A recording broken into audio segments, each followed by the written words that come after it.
We're going to talk to Sean Rhodes. A lot of exciting things happening.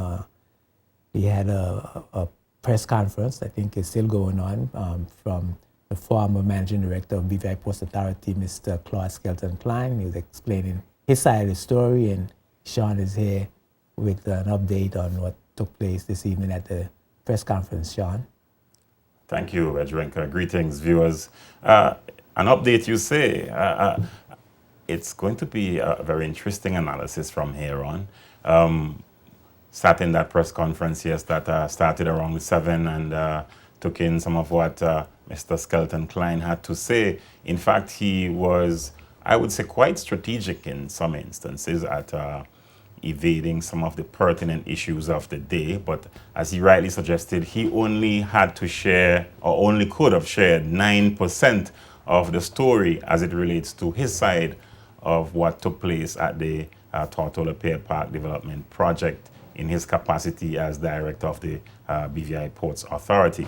Now, I find it interesting, though, among other things, that the cost of the project, the completion cost of the project, as given by Mr. Skelton Klein, is $79 million.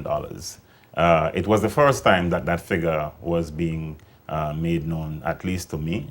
And I did ask him, I got an opportunity to ask a question, a very direct question, followed by some other very direct questions. And I was hoping to have had another opportunity to continue in the same vein a bit later on. But nevertheless, the press conference is still ongoing, I suspect, at this stage. But in his response, he said that, yes, it was actually around 79 million. And he indicated that accumulatively, the project was estimated around 74 million initially. I don't recall that figure, and I in fact asked him if he was aware of a $57 million estimated cost for the project, and whether or not that cost was specifically for the cruise pier expansion or the landside development of the project. He wasn't sufficiently clear, in my humble opinion, but he did indicate that that projected figure was for only one aspect of the project.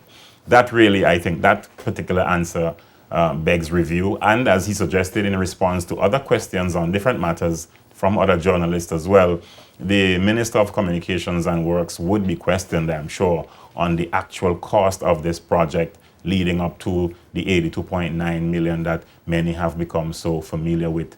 Of course, he did indicate that the project wasn't expected to cost $50 million in total. That would have been an unfair estimation based on what he's suggesting, and maybe others would suggest the same. Certainly, to indicate, though, that the figure was actually 79 million at this stage was quite interesting. Well, the figures don't lie. I don't know how we get to the various disparities, but initially we were hearing 35 million for the 30 million for the pier, and Yes. Another 30 something million for Yes. the landside development. Did he say why did it get to be more than the original estimates, or the figures that were thrown around? I don't know if they were actual estimates or they were just figures being thrown around by the ministry or the Ports Authority. Did he say why such a difference? Yes, and I think in his responses, he may be opening up more cans, and I'm not sure what would be in those cans, whether worms, beans, or what have you. But certainly people are going to be querying and asking more questions as he went on to elucidate on what he terms the 9% of the story. In fact, he's suggesting that he thinks he should be compensated. He suggested that he has suffered reputational hazard, and therefore he should be compensated for that, in addition to, well, at least not for that, for his work on the project, and is indicating that he's there to defend his name. So as he seeks to defend, I'm wondering if in many instances he's not creating more opportunities or maybe more reasons for doubt in the minds of BVI Islanders, residents in the Virgin Islands. Did he give a reason why his contract has not been renewed, or at least a speculation? I don't think I would say a reason or speculation. What he did indicate was the renewal was on course. He indicated, I believe, January 22nd of 2015, the contract was signed after some deliberations, to put it that way. And on January 23rd, 2015, he's suggesting that the contract, the renewal, was taken to the requisite minister, in this case, the Minister of Communications and Works. I'm not so sure if that's exactly what happened, but he's indicating that that document went to the minister's office. That he signed a contract and send it to the minister? Or No, I can't say that. I can't say that. He's suggesting that after deliberations, the contract was approved. What contract? Let's put it that way. His renewal. His the re- renewal okay. was approved. By the Ports Authority. And right. And then that, I suspect, by the board and so forth in discussions and what have you. And then that document went on to the Ministry of Communications and Works. Whether or not it landed in the minister's lap, on the minister's desk specifically, I can't verify that. But he's basically suggesting that the renewal process was on its way, and maybe we can safely say 75% complete, just waiting for the final stroke, I suppose, sign off by maybe cabinet, the minister, or what have you, but that wasn't done. Did he say that he was able to have a discussion with the minister, or is he and the minister on speaking terms? Well, there you go. In fact, one question was asked by a member while I waited patiently for another opportunity to ask a second question. And he indicated then, when the journalist asked what went wrong, he suggested that all was well, basically in his response, and he himself is not sure what went wrong. So I can't say that he is on speaking terms with the minister. What I can say is that he indicated in his opening remarks that he wasn't there to say anything bad about the government, although he did later on indicate that the government is allowed to play politics, or that they are playing politics, but not at his expense. Not at the expense of Claude Skelton Klein, that is. Was the governor mentioned in the equation? I didn't hear the governor's name mentioned, and if it was mentioned, it would have been after I left.